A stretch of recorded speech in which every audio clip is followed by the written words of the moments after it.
Welcome back. हम प्रारंभ करने जा रहे हैं विलयन के अंदर। नेक्स्ट टॉपिक है, इससे पहले हमने सांद्रता की प्रक्रिया ले रखी है और उसके बाद हम इस चैप्टर का मूल पॉइंट स्टार्ट कर रहे हैं। और इस चैप्टर में द्विअंगी द्रव विलयन दिए गए हैं, द्रव विलयनों का अध्ययन करना है। कुल हमने 9 प्रकार की विलयन और उनके एग्जाम्पल पहले ले रखे हैं, लेकिन यहाँ पर हम अब द्विअंगी और द्रव विलयन ही लेंगे, इसके अलावा किसी की चर्चा नहीं होगी। द्विअंगी द्रव विलयन का मतलब क्या है? ऐसे विलयन जिसमें कितने घटक होंगे? 2 घटक होंगे। 2 घटक मिलकर के समांगी प्रावस्था बनाते हैं। क्या बनाते हैं? समांगी प्रावस्था का निर्माण करते हैं, पहली बात। नंबर 2, समांगी प्रावस्था के अंदर यह प्रावस्था केवल कौन सी होगी? द्रव प्रावस्था होगी, तभी हम इसको द्रव विलयन कहते हैं। और अर्थात विलेय और विलायक दोनों को मिलाने के बाद में जो विलयन बनेगा वो द्रव अवस्था में होना चाहिए। अर्थात विलायक हमेशा द्रव और विलेय हम ठोस, द्रव और गैस अलग अलग ले सकते हैं। तो ऐसे द्विअंगी विलयन जिसमें समांगी प्रावस्था कौन सी हो? द्रव के रूप में समांगी प्रावस्था हो, उसको द्रव विलयन कहते हैं। इन द्रव विलयनों के अंदर विलेय की अवस्था अलग अलग हो सकती है, लेकिन आपको पहले बताया जा चुका है कि विलयन की प्रावस्था हमेशा विलायक की प्रावस्था से मिलती है। ऐसी स्थिति में हम जो विलयन बनाएंगे, यदि दिया गया विलयन द्रव अवस्था में है तो विलायक भी हमेशा किस अवस्था में होगा? द्रव अवस्था में होना अनिवार्य है। तो यहाँ पर द्विअंगी द्रव विलयन का अर्थ है कि ऐसे विलयन जिसमें विलयन द्रव अवस्था में होता है, और विलयन द्रव अवस्था में तभी हो सकता है जब विलायक किस अवस्था में हो? द्रव अवस्था में। और यहाँ पर हम विलायक के रूप में जल या कोई भी कार्बनिक यौगिक द्रव अवस्था में लेके प्रदर्शित कर सकते हैं। लेकिन विलेय यहाँ पर तीनों अवस्थाओं में हो सकता है। विलेय द्रव हो सकता है, ठोस हो सकता है, या गैस अवस्था में भी हो सकता है। इसका मतलब यहाँ पर 3 प्रकार के द्रव विलयन प्राप्त होंगे, जिनमें पहला द्रव विलयन होगा जिसमें विलेय और विलायक द्रव होंगे, तो द्रव द्रव विलयन। इसके लिए दूसरा शब्द काम में लिया जाता है द्रव युग्म। क्या कहेंगे? द्रव युग्म या द्रव द्रव विलयन कहा जाता है। ठीक है, तो द्रव युग्म और द्रव द्रव विलयन हम आगे लेके चलेंगे। सेकंड नंबर पे आता है यदि ठोस और द्रव मिलकर के विलयन बना रहे हैं, तो ऐसे विलयन को हम ठोस द्रव विलयन कहेंगे। और ठोस द्रव विलयन यहाँ पर ठोस द्रव युग्म के रूप में प्रदर्शित होंगे। इनको हम सामान्य विलयन ही शब्द कहते हैं। जैसे NaCl को जल में घोल दिया जाए, ग्लूकोज को जल में घोल दिया जाए, तो प्राप्त विलयन को हम ठोस द्रव युग्म विलयन कहते हैं। या एक अल्कोहल और उसमें जल मिला दिया जाए तो द्रव युग्म के रूप में प्रदर्शित होता है। तो यही प्रक्रिया सेकंड में ली जाएगी। तीसरे नंबर पर आता है, यहाँ पर हम द्रव युग्म की युग्म इसलिए भी काम में ले रहे हैं कि हम सारे विलयन नहीं पढ़ रहे हैं, द्रव युग्म लेकर आगे प्रदर्शित करेंगे, तो वो प्रक्रिया बताऊंगा। तीसरे नंबर पर आता है गैस को यदि द्रव में विलय किया जाए तो भी विलयन अगर बन रहा है तो उसको हम गैसीय द्रव विलयन कहते हैं या गैस द्रव युग्म कहते हैं।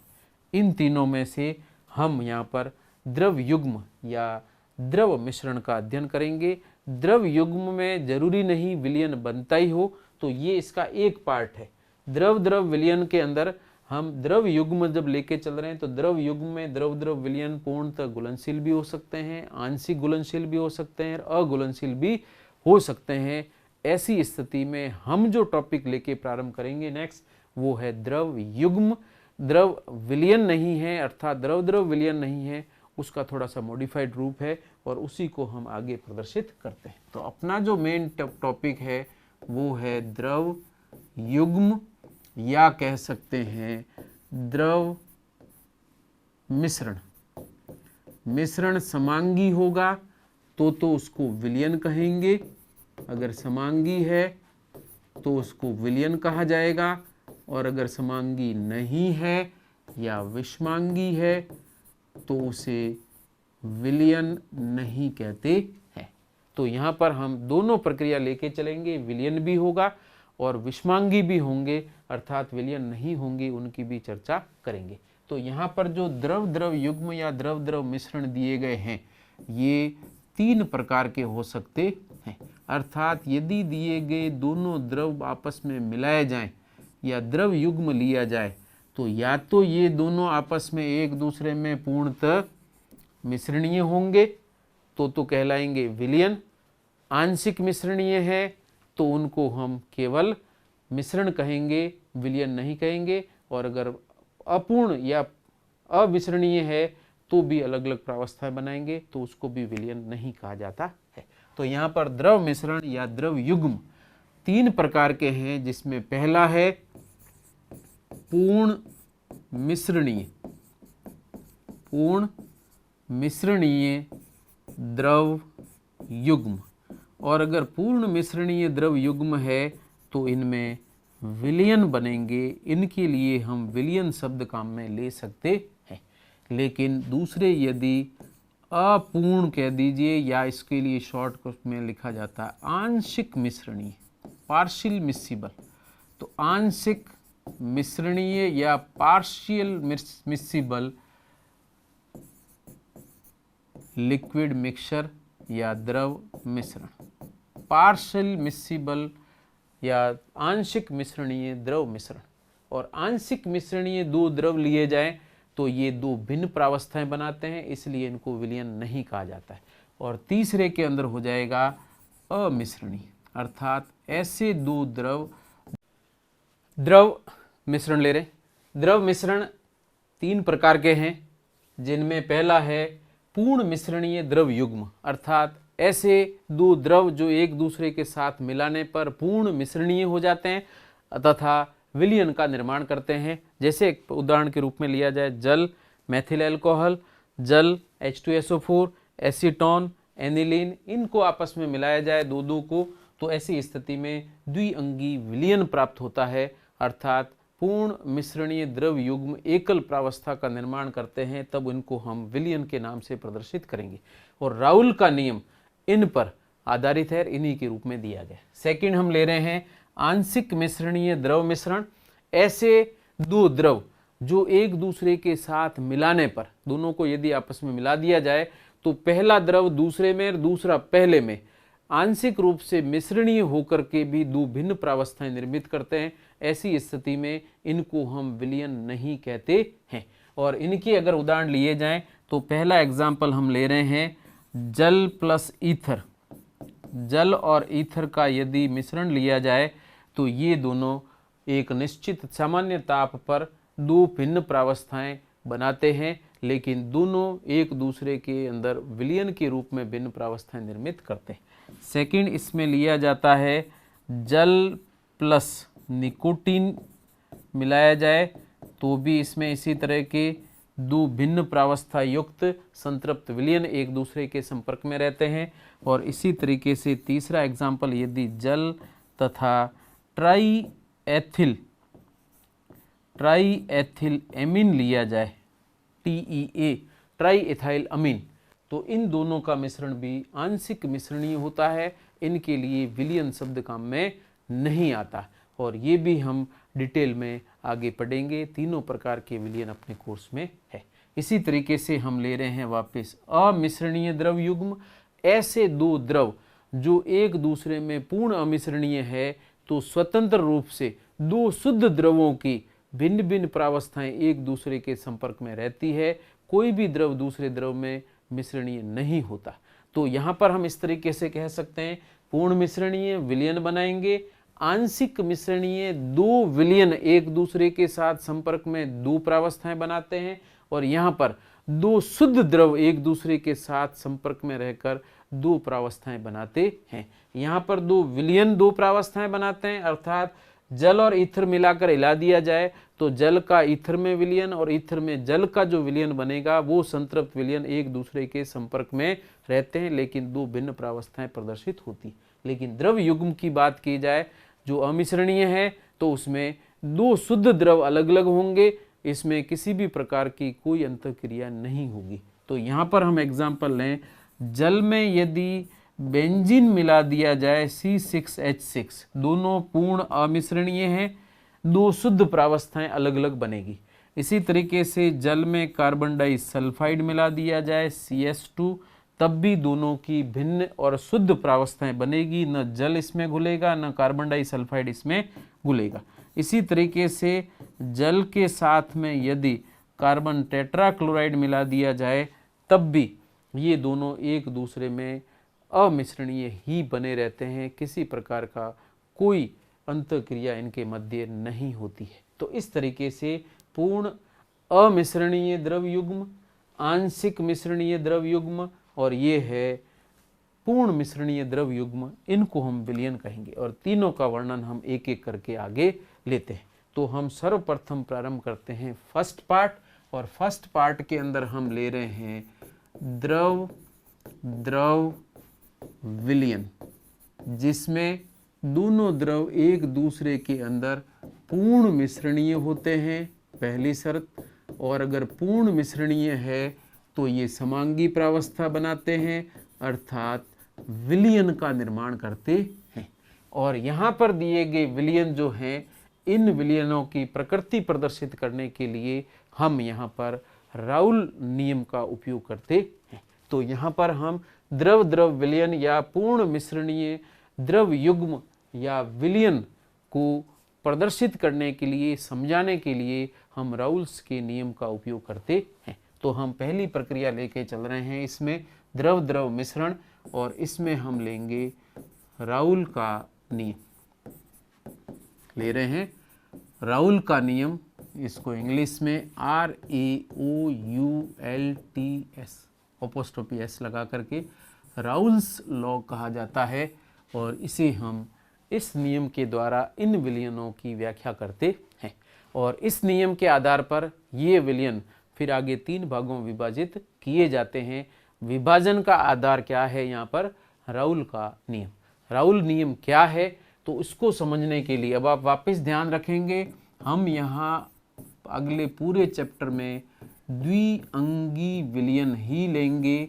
द्विअंगी विलयन के अलावा किसी अन्य प्रकार के विलयन की चर्चा नहीं होगी। तो यहाँ राउल का नियम द्विअंगी विलयनों के लिए यदि मैं प्रदर्शित करता हूँ तो इसमें हमेशा एक तो होगा विलेय, जिसको कहेंगे सॉल्यूट, और दूसरा है इसके अंदर विलायक, जिसको कहा जाता है सॉल्वेंट, और तीसरा पार्ट इसके अंदर हम ले रहे हैं, दोनों को मिलने के बाद में जो बनेगा उसको कहते हैं विलयन, या इसे हम कहेंगे सॉल्यूशन।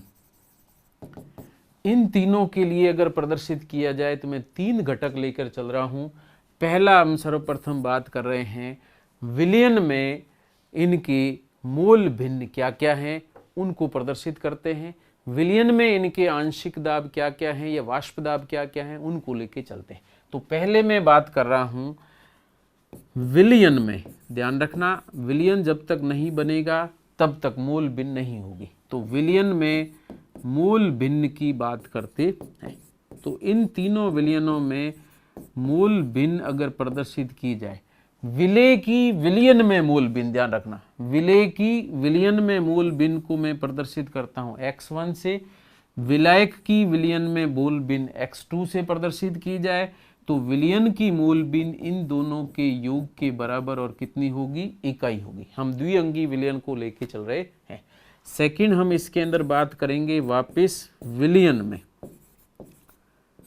विलयन में घटक की या घटक का वाष्प दाब।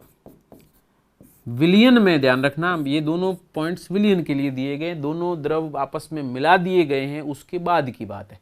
तो उसमें विलयन में जो घटक दिए गए हैं विलेय और विलायक, उनका वाष्प दाब क्या क्या है तो हम यहाँ प्रदर्शित करते हैं। विलेय का विलयन में वाष्प दाब P1 से, विलायक का विलयन में वाष्प दाब P2 से और विलयन का वाष्प दाब हम PS से प्रदर्शित करें। एस सॉल्यूशन के लिए है, तो विलयन का वाष्प दाब टोटल कितना होगा, PS होगा। और तीसरी बात हम करेंगे, इसी से राउल का नियम प्रदर्शित आसानी से होता है। और तीसरा है शुद्ध अवस्था में वाष्प दाब।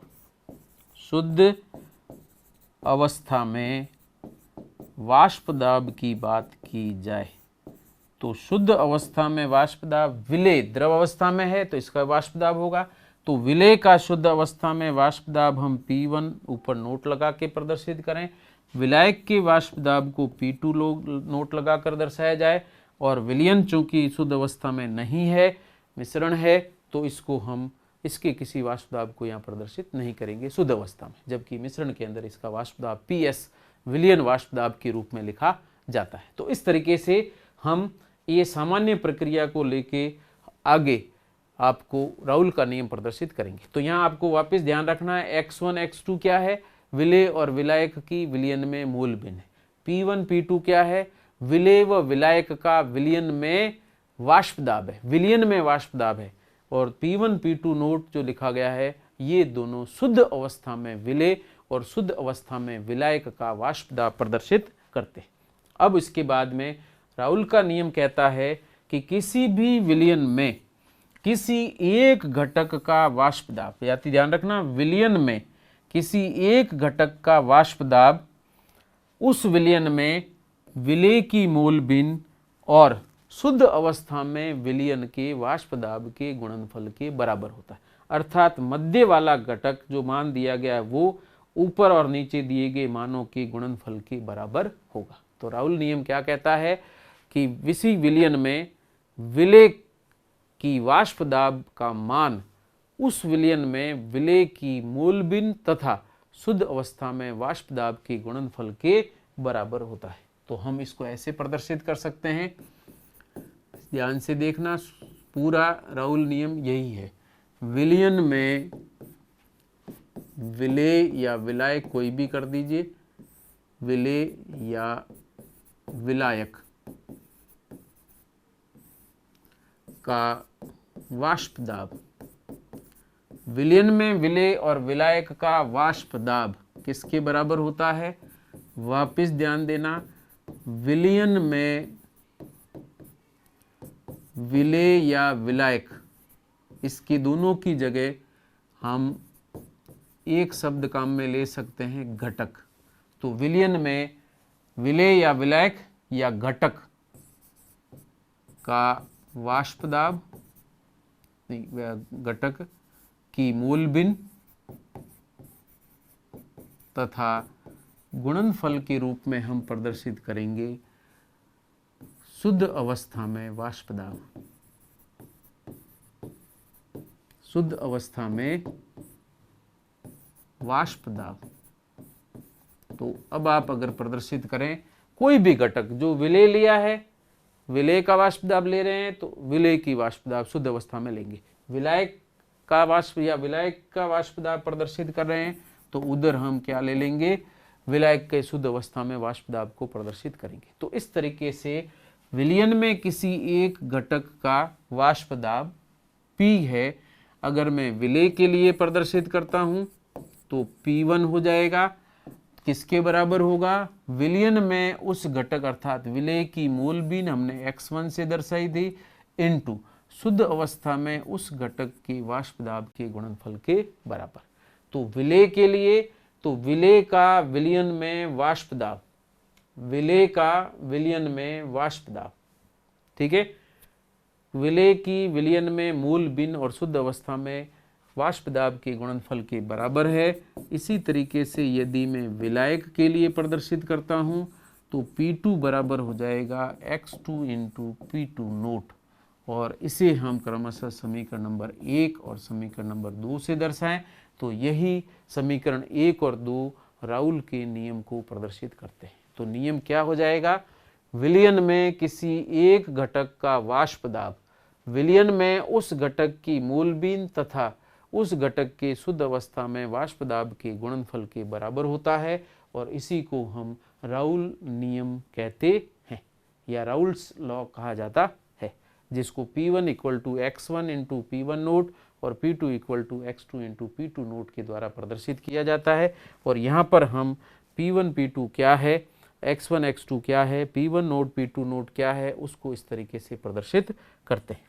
उसके बाद में यह जो संबंध दिया गया है राउल्स नियम के अनुसार, इसके अंदर अगर आप देखें तो यह संबंध y बराबर mx प्रकृति की सीधी रेखा समीकरण है, जिसमें y की जगह हम P1 यूज करेंगे, y की जगह P1 यूज करेंगे, m की जगह यहाँ पर P1 नोट कम में आ जाएगा, और जो x दिया गया है इसकी जगह हम x1 लेकर के प्लॉट या ग्राफ आलेखित करें तो ग्राफ इस तरह से प्राप्त होता है।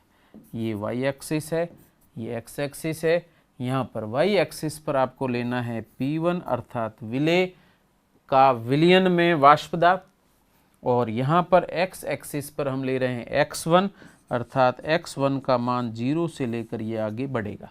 लेकिन x1 चूंकि मूल भिन्न को प्रदर्शित करता है और मूल भिन्न का अधिकतम मान इकाई से अधिक संभव नहीं है, इसलिए यह ग्राफ एक लिमिटिंग ग्राफ के रूप में प्रदर्शित होता है, अर्थात x1 इस पॉइंट पर आकर कितना हो जाएगा, इकाई के बराबर हो जाएगा। और अगर आप देखें तो यहाँ पर चूंकि C अंतःखंड दिया हुआ नहीं है, इसलिए इस समीकरण के अंदर मूल बिंदु से निकलते हुए एक सीधी रेखा प्राप्त होगी जो एक निश्चित बिंदु पर जाकर रुक जाती है। और यहाँ पर चूंकि x1 1 है, अर्थात विलेय कैसा हो जाएगा, शुद्ध, और शुद्ध विलेय का वाष्प दाब यदि प्रदर्शित किया जाए तो हम पहले ले चुके हैं P1 नोट के बराबर होगा, और यही पहले समीकरण का ग्राफीय निरूपण है। इसी तरीके से हम दूसरे समीकरण का ग्राफीय निरूपण लिमिटिंग ग्राफ के रूप में प्रदर्शित करें तो यहाँ पर हो जाएगा P2 नोट, यहाँ पर हो जाएगा x2 बाएं से दाएं बढ़ते हुए, इस बिंदु पर x2 का मान इकाई होगा। ग्राफ उसी तरीके से एक स्ट्रेट लाइन के रूप में प्राप्त होगा, और यहाँ पर ये P2 नोट को प्रदर्शित करेगा। क्योंकि विलायक शुद्ध है तो शुद्ध अवस्था में इसके वाष्प दाब के रूप में P2 नोट लिया गया है, क्योंकि y एक्सिस पर हम वाष्प दाब लेके चल रहे हैं। तो यहाँ पे P2 है, P2 नोट नहीं है। तो यहाँ पर P2 और x2 के बीच ग्राफ आलेखित किया जाए तो P2 नोट के रूप में यहाँ पर मान ज्ञात किया जा सकता है। तो इस तरीके से पहले समीकरण का ये आलेख, दूसरे समीकरण का ये आलेख, दोनों ही लिमिटिंग के रूप में प्रदर्शित किए जाते हैं, तब भी ये इस तरह की संरचना बनती है जिसमें हम जो मूल भिन्न प्रदर्शित कर रहे हैं उसका मान 0 से लेके 1 तक लिमिट के रूप में है, इसलिए ग्राफ को दोनों तरफ से बंद करके प्रदर्शित किया जाता है। नेक्स्ट हम बात करते हैं, अगर हम इसी राउल के नियम के साथ में हम विलयन के कुल वाष्प दाब का संबंध प्रदर्शित करें तो यह डाल्टन के आंशिक दाब के नियम से व्युत्पन्न किया जाता है। तो मैं यहाँ पर प्रदर्शित कर रहा हूँ डाल्टन का आंशिक दाब का नियम। डाल्टन का आंशिक दाब का नियम।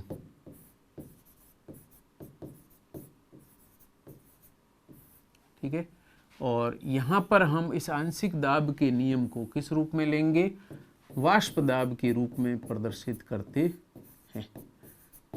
दोनों में क्या संबंध है, क्या प्रक्रिया है, उसको हम इस तरीके से प्रदर्शित कर सकते हैं। एक बंद पात्र है इस तरह का, बंद पात्र के अंदर यहाँ पर द्रव भरा हुआ है, इस द्रव को यदि गर्म किया जाता है तो वाष्पीकरण होगा, वाष्प बनेगी, पात्र बंद है, बाहर नहीं निकल पाएगी। और अगर ये विलयन दिया गया है तो विलयन में 2 घटक होंगे और दोनों घटक यहाँ पर कैसे हैं, द्रव है। तो ऐसी स्थिति के अंदर इसको मैं लिख देता हूँ द्रव द्रव विलयन। और द्रव द्रव विलयन के अंदर यदि हम वाष्प की बात करें तो दोनों घटकों की वाष्प बनेगी, विलेय की भी वाष्प इसमें बनेगी और विलायक की भी वाष्प बनेगी। इसलिए ऊपर जो प्रयुक्त किया गया संबंध है, राउल नियम है, इसे हम 2 द्रव जो कि दोनों वाष्प निर्मित करते हैं तो उसके लिए हम शब्द काम में लेते हैं वाष्पशील विलेय युक्त विलयन, क्योंकि इस विलायक सभी में वाष्पशील है ही, लेकिन विलेय भी यहाँ पर वाष्पशील है, इसलिए इस राउल के नियम को वाष्पशील विलेय युक्त विलयन का राउल नियम कहते हैं। और यहाँ पर दो तरह की वाष्प बन रही है, और यह वाष्प अगर यहाँ पर गर्म करने की प्रक्रिया को बंद कर दिया जाए तो ऐसी स्थिति में टेम्परेचर क्या हो जाएगा, कांस्टेंट होगा, स्थिर हो जाएगा। और स्थिर ताप पर T कैसा होगा, कांस्टेंट। जब ताप स्थिर हो जाएगा उस समय वाष्पन और संघनन दोनों दर क्या हो जाएगी, बराबर हो जाएगी। ऐसी स्थिति में ऊपर जो वाष्पों की सांद्रता वो भी निश्चित, और विलयन के अंदर जो सांद्रता या जो x1 और x2 के मान है, मोल भिन्न है, उसके मान भी स्थिर हो जाएंगे। ठीक है, ये अपरिवर्तित रहेगा, ये भी अपरिवर्तित रहेगा। अब साम्य की स्थिति के अंदर यदि आप प्रदर्शित करें तो विलेय और विलायक की वाष्प गतिशील है, तो ये पात्र की दीवार पर भी टकराएगी, इधर भी टकराएगी, ऊपर भी टकराएगी, और यह इस द्रव की सतह पर भी टकराती है। तो इस तरीके से इन वाष्प या गैसीय अणुओं के टकराने से दाब उत्पन्न होता है। दाब दो जगह उत्पन्न हो रहा है, एक तो पात्र की दीवार पर दाब उत्पन्न हो रहा है, पात्र की दीवार पर दाब उत्पन्न हो रहा है, और दूसरा दाब हो रहा है द्रव या विलयन की सतह पर, द्रव सतह पर उत्पन्न हो रहा है। अब यहाँ पर हम अगर वाष्प जो निर्मित हुई है, यह वाष्प एक दूसरे के साथ कोई रासायनिक अभिक्रिया नहीं कर रही है तथा आदर्श व्यवहार प्रदर्शित करती है, तो ध्यान रखना पात्र की दीवार पर जो गैसीय अणु या वाष्प जो है ये टकरा करके दाब उत्पन्न करती है, और इस वाष्प की प्रकृति यदि आदर्श व्यवहार प्रदर्शित कर रही है वाष्प, तो ऐसी स्थिति में पात्र की दीवार पर उत्पन्न दाब को हम क्या नाम देंगे, इस दाब को कहा जाता है आंशिक दाब। शर्त यह है कि वाष्प कैसी वे प्रकृति दर्शानी चाहिए, वाष्प आदर्श गैस व्यवहार प्रदर्शित करे, तो यहाँ पर पात्र की दीवार पर उत्पन्न दाब को हम नाम देते हैं आंशिक दाब। ठीक है, अब ये मान सकते हैं कि यहाँ से यहाँ तक का जो पात्र है ये इसमें केवल गैस ही भरी हुई मान लें, तो ऐसी स्थिति में उत्पन्न दाब को आंशिक दाब कहा जाता है। लेकिन यदि इसी पात्र के अंदर यहाँ नीचे द्रव है और इसके ऊपर यदि दाब लग रहा है, तो द्रव की सतह पर उत्पन्न दाब को अभी हम यहाँ पर क्या कहते हैं, वाष्प दाब या वेपर प्रेशर कहा जाता है। तो इसका मतलब ये हुआ कि ये गैसीय अणु जितना दाब पात्र की दीवारों पर लगाएंगे उतना ही दाब कहाँ लगाएंगे, द्रव की सतह पर, और इसीलिए यहाँ पर आंशिक दाब और वाष्प दाब दोनों क्या माने जाते हैं, बराबर। तो ऐसी स्थिति में डाल्टन के आंशिक दाब के नियमानुसार किसी बंद पात्र में, ये बंद पात्र है, इतने हिस्से को हम ले, तो किसी बंद पात्र में दो या अधिक रासायनिक रूप से अक्रिय आदर्श व्यवहार दर्शाने वाली गैसों का मिश्रण लिया जाए, तो इस मिश्रण द्वारा उत्पन्न कुल दाब प्रत्येक गैस या वाष्प के आंशिक दाब के योग के बराबर होता है। तो यहाँ पर पात्र की दीवार पर उत्पन्न होने वाला कुल दाब P किसके बराबर होगा, पहले घटक के आंशिक दाब और दूसरा घटक है उसके आंशिक दाबों के योग के बराबर, जिसमें P1 P2 को हम किस रूप में ले रहे हैं, आंशिक दाब के रूप में ले रहे हैं। तो यहाँ पर जो P दिया जाएगा वो क्या होगा, टोटल दाब के ऊपर प्रदर्शित करेगा। तो पात्र का उत्पन्न कुल दाब पात्र में भरी हुई वाष्प और गैसों के आंशिक दाबों के योग के बराबर होगा। लेकिन यदि हम द्रव की सतह पर उत्पन्न होने वाले दाब PS की बात करें, तब भी वाष्प दाब और आंशिक दाब सेम है, समान है, अगर वाष्प आदर्श व्यवहार प्रदर्शित करती है। तो इसी प्रक्रिया को मैं यदि द्रव के सतह पर लगने वाले दाब PS के रूप में लिखूं, तब भी यह P1 और P2 के योग के बराबर होगा। ये वाष्प अवस्था के लिए है और ये द्रव अवस्था के लिए प्रदर्शित किया। तो ये पात्र की दीवार पर उत्पन्न दाब के रूप में आंशिक दाब और ये द्रव की सतह पर उत्पन्न दाब के रूप में प्रदर्शित किया गया है। अंतर ये है कि P1 P2 यहाँ पर विलय और विलायक या दो गैसों या दो वाष्पों के आंशिक दाब को दर्शाता है, जबकि यहाँ पर P1 और P2 जो दिया गया है यह दोनों उस वाष्प के वाष्प दाबों को प्रदर्शित करते हैं जो विलयन के अंदर उनके संगठन से उत्पन्न होती है। तो यहाँ पर P1 P2 वाष्प दाब, ऊपर वाले में P1 P2 आंशिक दाब, और यहाँ पर P1 P2 के बराबर है, लेकिन Pt कुल दाब को प्रदर्शित कर रहा है जो पात्र की दीवार से नापते हैं, और यहाँ Ps द्रव की सतह पर लगने वाले दाब के रूप में प्रदर्शित किया जाता है। तो हम ये कह सकते हैं कि डाल्टन के वाष्प दाब या आंशिक दाब के नियमानुसार विलयन पर या विलयन की सतह पर या द्रव की सतह पर दोनों वाष्पों के द्वारा उत्पन्न किया गया दाब ही वाष्प दाब कहलाता है। तो यहाँ पर Ps P1 और P2 के योग के बराबर माना जाता है। अब यहाँ पर P1 P2 का मान हमने पहले ले रखा था, इसको मैं समीकरण नंबर 3 करके उनके मान रख देता हूँ। P1 और P2 जो सूत्र हमने समीकरण 1 और 2 में ज्ञात किए थे। तो यहाँ पर अगर मान तो यहाँ डाल्टन के आंशिक दाब के नियमानुसार जिस तरीके से दो भिन्न गैसों या वाष्पों के आंशिक दाबों का योग कुल दाब के बराबर होता है, वैसे ही यहाँ पर दो द्रवों के द्वारा उत्पन्न वाष्प के जो वाष्प दाब हैं उनका योग भी कुल वाष्प दाब के बराबर होगा। और यहाँ पर यदि मैं Ps ज्ञात करना चाहूँ तो P1 का मान लिखेंगे x1 P1 नोट प्लस इसकी जगह लिखेंगे x2 P2 नोट लिखा जाता है। यदि हम इस संबंध को सरल रूप में दर्शाएं, दो x1 और x2 की जगह केवल एक ही घटक के मूल भिन्न के रूप में लिया जाए जो कि सामान्यतः विलायक की मूल भिन्न होती है, तो मैं यहाँ पर x1 को सब्स्टिट्यूट कर देता हूँ 1 माइनस x2 से। तो ऐसी स्थिति में यहाँ पर प्राप्त हो जाएगा 1 minus x2 into P1 naught plus x2 into P2 note. यहाँ पर हमने x1 को सब्स्टिट्यूट कर दिया। इसके ब्रैकेट को ओपन किया जाए तो ये आ जाएगा P1 note minus x2 into P1 naught plus हो जाएगा x2 into P2, P1 naught P2 note P2 note. ठीक है। उसके अलावा अब यहाँ पर इन दोनों में से हम x2 को कॉमन ले लें तो पीछे बचेगा P1 नोट, और इन दोनों में से x2 को मैं यहाँ कॉमन लेता हूँ। x2 किस रूप में लिया जाए, मैं प्लस के रूप में ले लेता हूँ तो अपना चिन्ह अपने आप ही रहेगा। तो P2 नोट तो हो जाएगा, पहले लिख रहा हूँ पॉजिटिव चिन्ह है, P1 नोट नेगेटिव चिन्ह के रूप में लिखा जाएगा, और ये संबंध आएगा, इसी को हम राउल का नियम प्रदर्शित करते हैं, इसी का ग्राफीय निरूपण किया जाता है। यह संबंध एक बार वापस देखना, P2 नोट ये P1 है,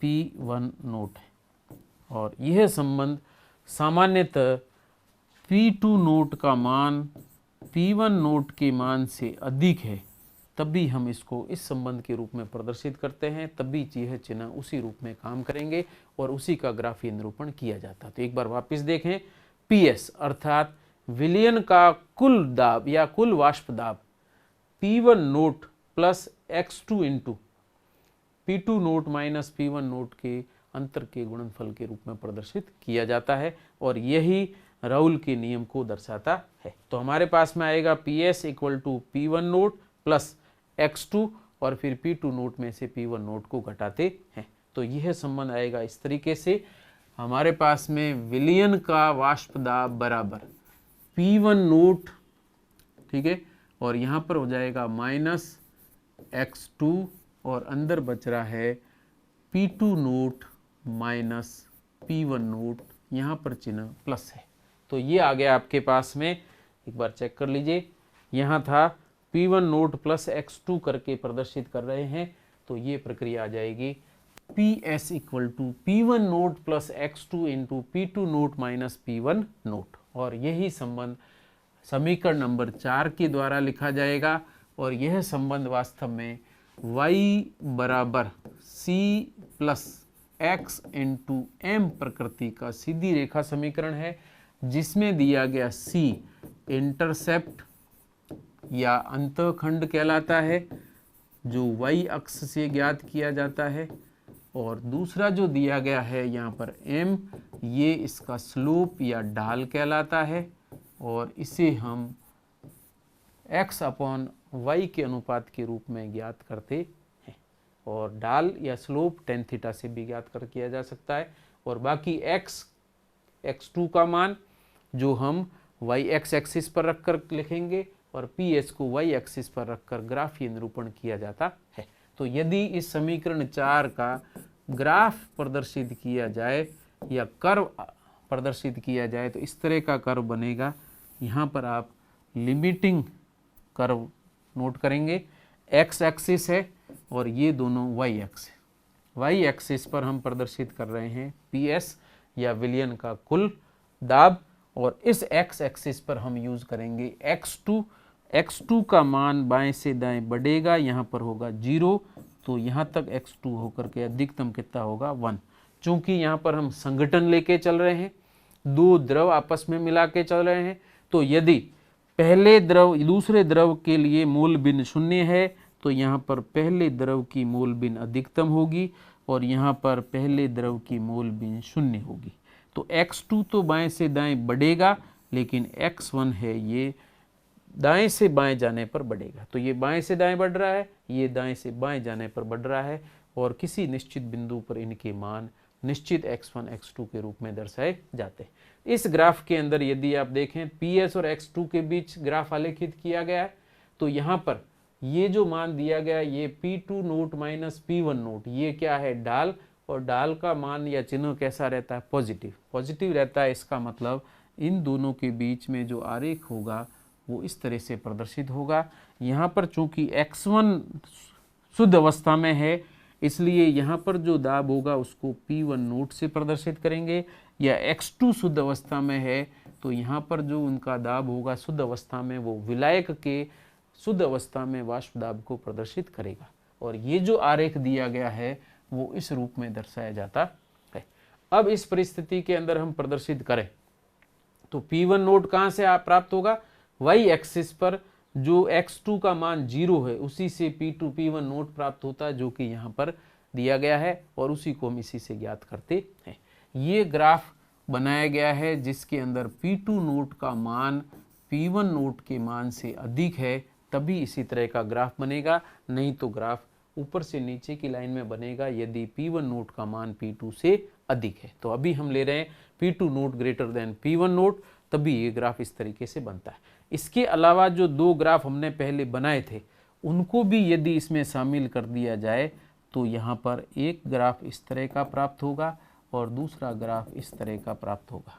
यहाँ पर जो पहली लाइन दे रखी है जो कि x2 के ग्राफ को प्रदर्शित कर रही है जिसमें P1 नोट आ रहा है, ये वाला जो ग्राफ है वो समीकरण नंबर 1 और 2 के रूप में हमने प्रदर्शित किया था, उसके द्वारा दर्शाया जाता है। तो ये जो ग्राफ है ये प्रदर्शित करता है P1 equal to x1 into P1 note को, ये ग्राफ प्रदर्शित करता है P2 equal to x2 into P2 note को, और ये जो लाइन ऊपर से नीचे जा रही है ये PS equal to P1 plus P2 को प्रदर्शित करती है, दोनों के आंशिक दाबों के योग के रूप में प्रदर्शित की जाती है। तो इस तरीके से एक ही ग्राफ में हम तीनों समीकरण जो राउल के नियम के अनुसार प्रदर्शित किए गए हैं यहाँ दर्शा सकते हैं, और तीन संबंध में P1 equal to x1 into P1 naught, P2 equal to x2 into P2 naught और PS equal to P1 plus P2 के द्वारा प्रदर्शित करते हैं, और यही राउल के नियम को दर्शाता है। और वे द्रव विलयन जो राउल के नियम का पालन करते हैं उनको हम कहते हैं आदर्श विलयन, और जो राउल के नियम का पालन नहीं करते हैं उनको हम अनादर्श विलयन कहते हैं। अर्थात राउल के नियम के पालन के अनुसार हम द्रवों को या द्रव युग्मों को जो विलयन बना रहे हैं उनको दो भागों में विभाजित करते हैं, और यह प्रक्रिया हम नेक्स्ट क्लास के अंदर लेके चलेंगे जिसमें आदर्श विलयन, अनादर्श विलयन, और अनादर्श विलयन फिर दो प्रकार के हैं, उनकी प्रक्रिया, उनके मध्य अंतर क्या होता है, और उसके बाद फिर एज़ोट्रोपिक मिश्रण या स्थिर क्वाथी मिश्रण की चर्चा करेंगे। तब तक थैंक यू सो मच।